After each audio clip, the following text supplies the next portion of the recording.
Se positionner en faveur du bien commun, c'est être prêt concrètement à un partage, donc être prêt à donner quelque chose pour l'intérêt collectif. Ça ne veut pas dire de tout donner. Se positionner pour le bien commun, ça veut dire être prêt à mettre une part de ses intérêts de côté, y compris nos intérêts corporatifs si on fait partie d'une organisation. Pour moi, le bien commun, je dirais, c'est le social. C'est-à-dire, c'est les liens entre des personnes, des groupes, au sein d'une société.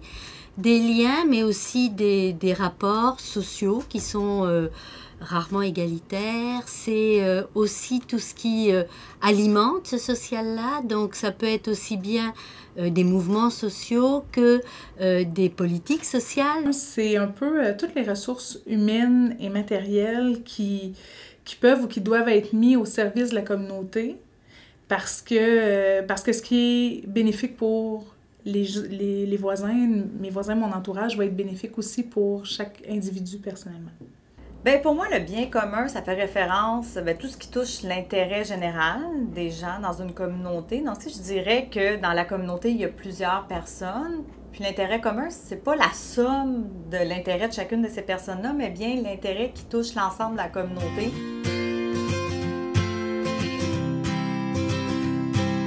Bien, notre contribution, c'est sûr, c'est d'offrir un milieu de vie, un milieu ouvert, accueillant. C'est pas toujours facile. Comme intervenant, on a aussi des objectifs à rendre, on a des programmes. Puis ça met une pression des fois, c'est ça. On veut donner un tel nombre d'activités, d'ateliers, tout ça. Ça fait qu'on essaie de se situer au-delà de ça, puis d'offrir surtout un milieu de vie accueillant. Alors, ma contribution, c'est sûr qu'elle peut être à plusieurs niveaux. J'ai une contribution professionnelle parce que je suis une professeure en travail social, donc c'est sûr que j'espère contribuer en apportant des éléments de connaissance, de partage, de divers savoirs autour du social et de sa construction et de son développement. Mais il y a aussi des participations qui vont être plus en termes d'implication dans le social, d'implication sociale, dans des organismes communautaires, dans des mouvements sociaux, dans ces liens, justement. C'est des actions qui vont favoriser et préserver la cohabitation et le mieux vivre ensemble. De manière plus concrète, ce sont des moments ou des espaces que l'on coordonne pour favoriser des rencontres.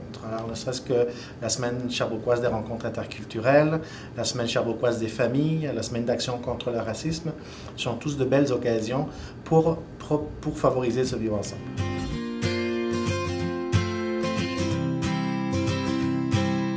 À l'échelle plus concrète ou locale, donc moi je rêve d'un monde où le développement des communautés se généralise, où dans le fond, dans les villes, dans les quartiers, il y a des solidarités de proximité qui naissent, où dans les moments difficiles, on se serre les coudes et il n'y a plus de personnes isolées finalement, laissées à elles-mêmes. C'est sûr qu'on a un rêve présentement qui est un rêve d'une maison de quartier. Ça fait qu'un endroit qui pourrait appartenir aux citoyens, où les gens qui ont peu de parole pourraient avoir un espace pour s'exprimer.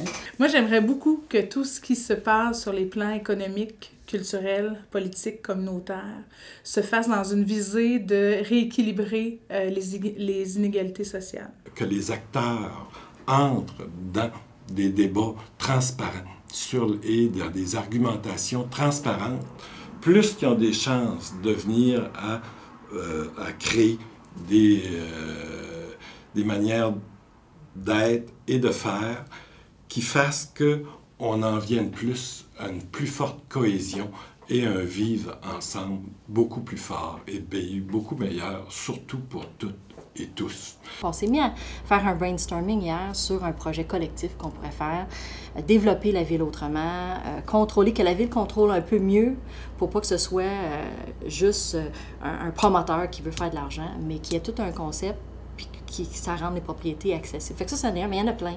Qu'on prend du développement de la domaine textile, qu'on prend ce projet de revitalisation du centre-ville. Écoute, il y en a tellement, ça, je vous dis, de développer une ville, c'est un grand terrain de jeu.